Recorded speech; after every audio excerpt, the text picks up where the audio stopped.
चिलियांवाला की लड़ाई को पंजाब की मज़ाहमत का आखिरी मोर्चा क्यों कहा जाता है? पंजाब की तारीख में अंग्रेज के खिलाफ सबसे बड़ी मज़ाहमती जंग कैसे इस मैदान में लड़ी गई? ये जंग इतनी खौफनाक थी कि मैदान जंग से लाशें ऊंटों पर लाद कर ले जाई गई। कैसे चिलियांवाला पंजाब की तारीख का फैसला कुन मोड़ साबित हुआ, जानिए इस वीडियो में।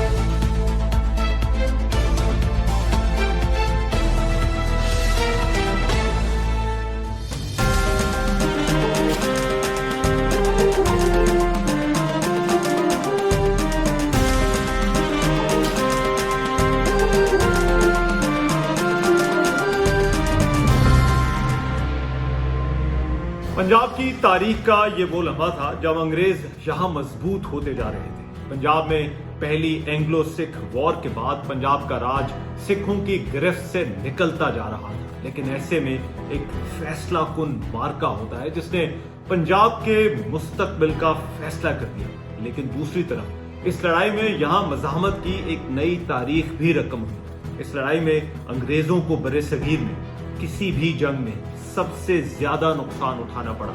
इस जंग में अंग्रेज अपनी तमाम तर कुव्वत और मिलिट्री ताकत के बावजूद नतायज हासिल न कर सके और उनका मुकाबला करने वाली फौज ने उनके तमाम अंदाजे गलत साबित कर दिए कि अंग्रेज की फौज नाकाबिल शिकस्त है। इसे पंजाब की तारीख की सबसे बड़ी और ब्लडीएस्ट बैटल भी कहा जाता है। इस लड़ाई ने बरे-सगीर में अंग्रेजों के खिलाफ रेजिस्टेंस की तहरीकों की बुनियाद भी रखी, जिनमें से एक 1857 की जंगे आजादी भी थी।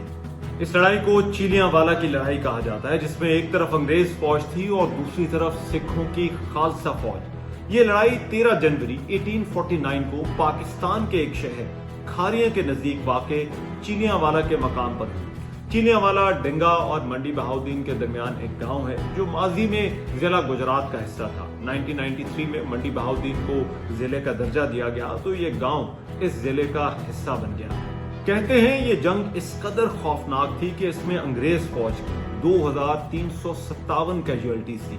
इनमें से कुछ अंदाजों के मुताबिक सिर्फ अंग्रेज सिपाहियों की तादाद 1000 से ज्यादा थी। अंग्रेज फौज के 757 सिपाही इसमें मारे गए, जबकि 1651 सिपाही जख्मी हुए और 104 मिसिंग थे। दूसरी तरफ सिख फौज की कैजुअलिटीज इस जंग में 4000 के करीब थी। दोनों फौजों ने इस जंग के बाद फतह के दावे किए, लेकिन ये जंग क्यों और कैसे हुई, इसके लिए पहले उस माहौल को समझना जरूरी है जिसमें ये दोनों फौजें आमने सामने आई। महाराजा रंजीत सिंह 1839 में इंतकाल कर गया। महाराजा रंजीत सिंह के बाद उसका दरबार अंदरूनी साजिशों और आपस की लड़ाइयों का शिकार हो गया था। पहले उसकी जगह उसका बेटा महाराजा खड़क सिंह तख्ते लाहौर पर बैठा, लेकिन खड़क सिंह का इंतकाल 5 नवंबर 1840 को ही हो गया और उसकी जगह उसका बेटा नौनिहाल सिंह महाराजा बना। वो अपने बाप खड़क सिंह की आखिरी रसूमात अदा करके वापस किले में पहुंचा ही था कि दाखिली दरवाजे की मेहराब टूटकर उस पर गिरी और वहीं उसका इंतकाल हो गया। उसके बाद रंजीत सिंह का दूसरा बेटा राजा शेर सिंह तख्त पर बैठा। सितंबर 1843 में राजा शेर सिंह, उसका बेटा प्रताप सिंह और उसके खानदान के बाकी लोगों को कत्ल कर दिया गया। उसके बाद अजीत सिंह ने दलीप सिंह को तख्त पर बैठाया, जिसकी उम्र सिर्फ 6 साल थी। लेकिन उसके बाद 1843 में अजीत सिंह भी मारा गया। 1 नवंबर 1844 को रानी जिंदा ने, जो कि नौउम्र महाराजा दलीप सिंह की मां थी, उसने कंट्रोल संभाल लिया। एक नौउम्र राजा, अंदरूनी लड़ाइयां और दरबारी साजिशें। ये माहौल कंपनी सरकार के लिए पंजाब के टेक ओवर का परफेक्ट मौका था। अंग्रेज उस वक्त न सिर्फ पंजाब बल्कि पूरे हिंदुस्तान में अपना असर और रसूख मुसलसल बढ़ा रहे थे। बंगाल और सिंध पर उनका कब्जा हो चुका था। उन्होंने फिरोजपुर के करीब अपना एक कैंटोनमेंट भी कायम कर लिया था, जो कि वाज़े इशारा था कि अब पंजाब उनका अगला हदफ होगा। उनका ख्याल था कि सिखों की फौज किसी भी वक्त उनकी राह में रुकावट बन सकती है और लाहौर दरबार को भी कंपनी के इन अज़ाइम का इल्म था। ऐसे में अंग्रेजों और सिखों के दरमियान टेंशन बढ़ती चली जा रही थी। इस माहौल में अंग्रेजों को वापस धकेलने के लिए 17 नवंबर को खालसा फौज ने अंग्रेजों के साथ जंग का ऐलान कर दिया। दिसंबर 1845 और फरवरी 1846 के दरमियान 3 महीने में मुड़की, फेरोज शाह, अलीवाल और सबराओं की लड़ाइयां लड़ी गई, लेकिन इन लड़ाइयों में सिखों की फौज को अंग्रेज फौज के हाथों शिकस्त का सामना करना पड़ा। इन लड़ाइयों को पहली एंग्लो सिख वॉर का नाम दिया गया, जिसके बाद 9 मार्च 1845 को सिखों ने दरियाए ब्यास और दरियाए सतलुज के दरमियानी इलाके ईस्ट इंडिया कंपनी को सरेंडर कर दिया। पहली एंग्लो सिख जंग में सिख राज की शिकस्त के बाद गवर्नर जनरल लॉर्ड हार्डिंग ने लाहौर दरबार से मुआहदा किया। इस मुआहदे की टर्म्स काफी हद तक आमेज थी। महाराजा दिलीप सिंह अपने सब इलाकों जो ब्यास और सतलुज के दरमियान थे उनसे महरूम हो गया और ये इलाका अंग्रेजी राज के साथ मर्ज कर दिया गया। अंग्रेज रेजिडेंट लाहौर में ही रहने लगा और अंग्रेज फौज की एक छावनी लाहौर में कायम कर दी गई। ये कंपनी सरकार का पंजाब के टेक ओवर का पहला मरहला था। जंग के बाद हुए मुआहदे के मुताबिक 1846 के आखिर तक अंग्रेज फौज ने लाहौर से चले जाना था, लेकिन 16 दिसंबर 1846 को भेरोवाल के मकाम पर एक नया मुआहदा किया गया। इस नए मुआहदे के तहत इंग्लिश एजेंट को लाहौर दरबार के तमाम कामों में हर किस्म की मुदाखलत का इख्तियार मिल गया। महाराजा दिलीप सिंह की हिफाजत के लिए अंग्रेजी फौज को लाहौर में रहने की इजाजत मिल गई, जिसके बदले लाहौर दरबार को 22 लाख रुपए सालाना अंग्रेजों को देने थे। अंग्रेजों की तरफ से हेनरी लॉरेंस को लाहौर में रेजिडेंट नामजद किया गया। इस मुआहदे के मुताबिक एक कौंसिल भी बनाई गई जिसकी जिम्मेदारी लाहौर दरबार के अंदरूनी मामला चलाना था। जुलाई 1847 में गवर्नर जनरल ने रेजिडेंट को ये इख्तियार भी दे दिया कि वो कौंसिल के मेंबर्स को हटाकर किसी को नामजद कर सकता है और जहां चाहे वो सिख फौज को हटाकर अंग्रेज फौज को रख सकता है। भेरोवाल का ये मुआहदा, जिसके बाद अंग्रेजों की लाहौर दरबार में मुदाखलत हद से ज्यादा बढ़ गई, मुल्तान और सरदार शेर सिंह की बगावत का सबब बना। दीवान मुर्राद चोपड़ा मुल्तान का गवर्नर था। ये एक हिंदू था और पहली एंग्लो सिख वॉर के बाद मुल्तान भी कंपनी के कंट्रोल में चला गया था। कंपनी ने मुर्राद चोपड़ा की जगह सरदार खान सिंह को गवर्नर नामजद कर दिया और लेफ्टिनेंट पैट्रिक वॉन एग्न्यू को ब्रिटिश एजेंट मुकर्रर कर दिया। जब पैट्रिक मुल्तान पहुंचा तो मुर्राज ने शहर उसके हवाले करने से इनकार कर दिया और उसे और उसके साथ आने वाले लेफ्टिनेंट विलियम एंडरसन को कत्ल करके उसका सर वापस कंपनी सरकार को भिजवा दिया। कंपनी ने लेफ्टिनेंट हर्बर्ट एडवर्डस को इस बगावत को कुचलने के लिए भेजा, जिसने मुर्राज की फौज को शिकस्त दी और एक मुहासरे के बाद उसने मुल्तान को सरेंडर कर दिया। लेकिन अब अंग्रेज पंजाब में एक भरपूर कैंपेन की तैयारी करने लगे और फौज को तैयारी का हुक्म दे दिया गया। ईस्ट इंडिया कंपनी के गवर्नर ने सिख बगावत को मुकम्मल कुचलने के लिए ऑर्डर्स दे दिए। अब उनका मकसद सिर्फ और सिर्फ पंजाब पर कब्जा करना था। मुल्तान की बगावत ने पूरे पंजाब को हिला कर रख दिया। सिखों की खालसा आर्मी के बहुत से जनरल्स को यकीन था कि पहली एंग्लो सिख वॉर में उनके साथ धोखा ना होता तो वो शिकस्त ना खाते, और उनमें शेर सिंह अटारीवाला भी शामिल था। शेर सिंह अटारीवाला रंजीत सिंह के अहम सरदारों में शामिल था। उसका बाप चतर सिंह भी पहले रंजीत सिंह के करीबी जनरल्स में शामिल था और बाद में कंपनी ने उसे पहले पेशावर और फिर 1848 में हजारा का गवर्नर बना दिया था। जब मुर्राज ने बगावत की तो पहले कंपनी सरकार ने ही सरदार शेर सिंह अटारीवाला को इस बगावत से निमटने के लिए भेजा, लेकिन उसने लाइंस क्रॉस कर ली और बगावत कर दी। मुर्राज की हिमायत का ऐलान कर दिया और अपनी फौजों का रुख हजारा की तरफ कर दिया, जहां वो अपने बाप चतर सिंह की फौजों के साथ मिलना चाहता था ताकि अंग्रेजों के खिलाफ एक बड़ी फौज को इकट्ठा किया जा सके। कंपनी की फौज की कमांड जनरल गॉफ को सौंपी गई। जनरल गॉफ एक बहुत सीनियर जनरल था जो पहली एंग्लो सिख वॉर में भी फौज की कमांड कर चुका था और हिंदुस्तान में अंग्रेज फौज का कमांडर इन चीफ था। उसे गवर्नर जनरल लॉर्ड हार्डिंग की भरपूर हिमायत हासिल थी।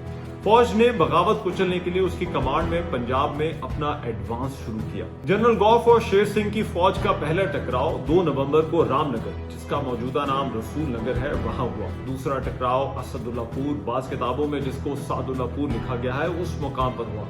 अंग्रेज की फौज का पहला टारगेट शेर सिंह और चतर सिंह की फौजों को आपस में मिलने से रोकना था। चतर सिंह ने भी हजारा से अपनी फौज मूव करना शुरू कर दी थी। ये दोनों फौजें मिलने की तरफ बढ़ रही थी और इन दो झड़पों से जनरल गॉफ को अंदाजा हो गया था कि सिख आर्मी का मोराल भी बुलंद है और इसे शिकस्त देना इतना आसान नहीं होगा। अगला मार्का फैसला कुन होने वाला था जो चीनियावाला के मैदान में हुआ और जहां इस खित्ते की तारीख की एक खूनी जंग हुई थी। Sikh army on the move थी, जबकि जनरल गॉफ उसके ताक़ुब में था। दोनों फौजों का आमना सामना इस मैदान के नजदीक हुआ। 11 जनवरी को जनरल गॉफ ने शेर सिंह की मौजूदा पोजीशन पर ही अटैक करने का फैसला कर लिया जो चिलियांवाला के पास थी। 12 जनवरी को उन्होंने सिख आर्मी की पोजीशंस का सही अंदाजा लगाया और वक्त जाया किए बगैर अगले दिन अटैक का फैसला हुआ। 13 जनवरी एक सर्द दिन था। जनरल गॉफ बहुत एक्सपीरियंस जनरल था। उसकी फौज जदीद तरीन असलहे से लेस थी जो तरबियत के कई मरहलों से गुजरी थी और उसके लिए जनवरी का सर्द मौसम भी बहुत साजगार था। उसके पास असलहा बारूद भी बहुत था और वो बहुत कॉन्फिडेंट था। मुकाबले में पंजाबी फौज की क़यादत शेर सिंह अटारी वाला कर रहा था। शेर सिंह इस लड़ाई के लिए तैयारी करके बैठा था और उसने ये जंग बहुत स्ट्रेटेजी से लड़ी। उसने अंग्रेज फौज के पहुंचने से पहले ही ऐसी जगह का इंतखाब किया जिसके एक तरफ वसी जंगल था और दूसरी तरफ दरिया था। उसने मोर्चे और खंदके बनाए और तोपों को झाड़ियों में इस तरह छुपाया कि दुश्मन को उनकी पोजीशन का अंदाजा ही न हो सके। कहते हैं अंग्रेज कमांडर इन चीफ को पंजाबी फौज की पोजीशन का उस वक्त इल्म हुआ जब उसने एक टीले पर अपना मोर्चा बनवाया। 13 जनवरी को दोपहर 3 बजे ब्रिगेडियर जनरल कॉलिन कैम्बल की कमांड में इन्फेंट्री ने सिख फौज पर पहला अटैक किया, लेकिन यह बहुत कॉस्टली साबित हुआ। झाड़ियों में मौजूद तोपों ने अंग्रेज की फौज को सरप्राइज कर दिया और उन्हें भारी नुकसान उठाना पड़ा। सिख आर्मी के काउंटर अटैक ने और भी नुकसान पहुंचाया, जिसमें ब्रिगेडियर पेनिक्विक और उसका बेटा भी मारा गया। अंग्रेज फौज के दूसरे हमले की क़यादत मेजर जनरल वॉल्टर गिलबर्ट ने की, जिसने सिखों की फौज को पीछे दरिया झेलम के किनारे तक धकेल दिया। लेकिन इसके बाद सिखों ने पीछे से इसी फौज पर एक भरपूर हमला किया जो अंग्रेज फौज के लिए हैरान कुन था। ये कैवेलरी चार्ज था जिसने अटैक करने वाली अंग्रेज आर्मी के कदम ही उखाड़ दिए। इसके बाद शेर सिंह अटारी वाला ने फुल अटैक का ऑर्डर दे दिया और यूं जंग शुरू हो गई। उस दिन लड़ाई में दोनों तरफ से पूरा दिन चिलियांवाला के मैदान में तोपों की घन गरज रही। पंजाबी फौज को मालूम था कि यहाँ शिकस्त का मतलब अंग्रेज का पंजाब पर मुकम्मल कब्जा होगा। अंग्रेजों के लिए ये चीज हैरान कुन थी। वो इस कदर सख्त रेजिस्टेंस की तवक्को नहीं कर रहे थे। ये लड़ाई 10 ब-10 भी होती रही। मैदान में तोपों के गोले फटते रहे और सिपाहियों के टुकड़े हवा में उड़ते रहे। अंग्रेज और सिख फौजों की इन्फेंट्री, कैवेलरी और आर्टिलरी ने एक दूसरे का भरपूर मुकाबला किया। दिन के इख्तिताम तक चिलियांवाला का यह मैदान जंग लाशों से अट गया था। दोनों तरफ भारी जानी नुकसान हुआ था, लेकिन पूरे दिन की सख्त लड़ाई के बावजूद जनरल गॉफ की फौज 1 इंच आगे नहीं बढ़ सकी और अंग्रेज अपने जख्मी सिपाहियों को भी मैदान से वापस न ला सके। अंग्रेज हिस्टोरियंस के मुताबिक रात के वक्त जनरल गॉफ ने अपनी इन्फेंट्री को हॉल्ट करने और वापस चिलियांवाला गांव की तरफ रिट्रीट का हुक्म दे दिया। सिख फौज भी वहां से चली गई, लेकिन जाते जाते 3 ब्रिटिश कलर्स अपने साथ कैप्चर करके ले गई और अंग्रेजों के अपने रिकॉर्ड के मुताबिक 28 से 40 गन्स भी जो उन्होंने कब्जे में ली थी वो अपने साथ ले गई। शेर सिंह ने 21 तोपों की सलामी में अपनी फतह का ऐलान कर दिया। जवाब में अटक की दूसरी जानिब से भी 21 तोपें दागी गई। अगले दिन चिलियांवाला के इस मैदान में बारिश शुरू हो गई और मौसम मजीद सर्द हो गया। कहते हैं मैदान में इतनी लाशें पड़ी हुई थी कि ऊंटों पर ये लाशें लाद कर मैदान जंग से वापस ले जाई गई। 3 रोज मुसलसल बारिश की वजह से पंजाबी फौज पेशकदमी करके अंग्रेजों से सामान्य जंग ना छीन सकी। गोला बारूद खत्म हो जाने के नतीजे में शेर सिंह भी चिलियांवाला से आगे ना बढ़ सका और इस अरसे के दौरान अंग्रेज कमांडर विश की अफवाज भारी आर्टिलरी समेत लॉर्ड गॉफ की फौजों से आन मिली। यूं सिख फौज अगर इस लड़ाई में कोई फायदा उठा सकती थी तो वो ऐसा ना कर सकी। अंग्रेज राइटर्स का ख्याल है कि उस दिन शेर सिंह की फौज 23,000 से 30,000 के दरमियान थी, जबकि एक और अंदाजे के मुताबिक असल में यह तादाद सिर्फ 12,000 थी। उसके पास सिर्फ 60 तोपें थी। अंग्रेज फौज की तादाद उनके अपने रिकॉर्ड के मुताबिक 15,000 थी, लेकिन ये बहुत वेल ट्रेन्ड और वेल इक्विप्ड फौज थी। उसके पास असलहा और तोपखाना या बारूद भी बेतहाशा था। लेकिन जो इस जंग का नंबर ऑफ कैजुअलिटी है, उस वजह से इस जंग को इस खित्ते की सबसे फियर्स और ब्लडीएस्ट बैटल कहा जाता है। हिंदुस्तान भर में लड़ी जाने वाली जंगों में से इस लड़ाई में एक साथ मारे गए गोरे सिपाहियों की तादाद सबसे ज्यादा थी। 1,000 के करीब सिर्फ अंग्रेज सिपाहियों की कैजुअलिटी थी। اس لڑائی کے بعد جنرل گوف کو اپنے عہدے سے ہٹا دیا گیا. یوں یہ ایک طرح سے اعتراف شکست تھا اور سر چارلس نیپیر کو جو اس سے پہلے سندھ اور بلوچستان فتح کر چکا تھا لارڈ گوف کی جگہ کمانڈر ان چیف مقرر کر کے بھیجا گیا. کہتے ہیں جنرل گوف نے سکھوں کی فوج کو چیلیانوالا میں انڈر اسٹیمیٹ کیا، لیکن شیر سنگھ کی پنجابی فوج کی بہادری اور ملٹری اسٹریٹجی نے انگریز فوج کو ہلا کر رکھ دیا. اس نے میدان اور اپنی توپوں کا بھرپور فائدہ اٹھایا. چیلیانوالا میں پنجابی فوج نے جس بے جگری سے اپنی سرزمین کا دفاع کیا وہ مزاحمت کی تاریخ میں ہمیشہ یاد رکھا جائے گا. یہ بہت غیر معمولی تھا کہ برٹش ملٹری سپیریورٹی کو کسی نے اس طرح چیلنج کیا. انگریز اپنی اسٹریٹجی اور اسلحوں کو بہت سپیریئر سمجھتے تھے. بنگال، سندھ اور دیگر علاقوں پر تو قبضوں میں ان کو ایسی کوئی مشکل نہیں پیش آئی، لیکن چیلیانوالا کی پنجابی فوج ان کے لیے ایک بڑا ٹیسٹ اور ریالٹی چیک ثابت ہوئی. اتنی بڑی تعداد میں کیجوالٹیز پر برٹش پبلک میں بھی خاصا آؤٹریج تھا. تقریباً 1000 کے قریب صرف گورے سپاہیوں کی کیجوالٹیز. لیکن چیلیانوالا کی لڑائی پنجاب کی انگریز کے خلاف مزاحمت کا آخری مورچہ ثابت ہوئی. اس جنگ کے بعد جو کچھ ہونا چاہیے تھا وہ نہیں ہوا. شیر سنگھ اور چتر سنگھ کی فوجیں اکٹھی تو ہو گئیں، لیکن پھر وہ جنرل گوف کی فوجوں کو ہرا نہ سکی. گجرات کے قریب دونوں فوجوں کی 21 فروری 1849 کو جنگ ہوئی، جس میں انگریز فوج نے اپنی بھرپور طاقت کا استعمال کیا. سکھ فوج کی توپوں کو چیلیانوالا کی طرح جنگل اور جھاڑیوں کا ایڈوانٹیج حاصل نہ تھا. چیلیانوالا میں جو کچھ ہوا تھا اس کے بعد گجرات کی لڑائی میں انگریز بھرپور تیاری اور کوشش اپروچ کے ساتھ آئے. انہوں نے سکھوں کو شکست دے دی. 14 مارچ کو سکھوں کی باقی ماندہ فوج نے انگریزوں کے سامنے سرنڈر کر دیا. مہاراجہ دلیپ سنگھ کو ڈپوز کر دیا گیا اور انگریز سرکار اس کی گارڈین بن گئی. ایک نئی کونسل آف ریجنسی بن گئی اور یوں 29 مارچ 1849 کو پنجاب، جس میں آج کا خیبر پختونخوا بھی شامل تھا، برٹش امپائر کا حصہ بن گیا. چتر سنگھ اور شیر سنگھ کو الہ آباد میں قید کر دیا گیا. انہیں 1854 میں رہائی ملی، لیکن پھر پنجاب سے ایگزائل کر دیا گیا. چتر سنگھ کا انتقال 1855 میں کلکتہ میں اور شیر سنگھ کا اس کے 3 سال بعد بنارس میں ہوا. انگریز سرکار نے سکھوں کے خلاف لڑنے والی فوج کو پنجاب میڈل دینے کا اعلان کیا، لیکن اس کے بعد انگریزوں نے پنجاب میں سکھوں کی لائلٹی حاصل کرنے کے لیے ان کو فوج میں دھڑا دھڑ بھرتی کرنا شروع کر دیا. انٹرسٹنگلی، جہاں ایک طرف چیلیانوالا کی اس لڑائی نے ہندوستانیوں کو 1857 کی جنگ آزادی میں بغاوت کا حوصلہ اور انسپریشن دی، وہیں انگریز کی فوج کے سکھ سپاہیوں کا ہی ان کو بچانے میں اہم کردار تھا. 1857 میں ہندو اور مسلمان سپاہیوں نے بغاوت کی، جبکہ چیلیانوالا میں کچھ ہندو اور مسلمان سپاہی انگریز کی فوج میں تھے. آئرونیکلی دونوں جنگوں میں یہ پوزیشنز ریورس ہو گئی تھی. دیکھا جائے تو یہ جنگ ایک طرح سے سکھ اور برٹش دونوں اطراف کے سپاہیوں کی بہادری کی داستان بھی ہے. ایک میدان میں 7-8 ہزار کیجوالٹیز بہت غیر معمولی نمبر تھا اور اسی وجہ سے اسے پنجاب کی بلڈیسٹ بیٹل کہا جاتا ہے.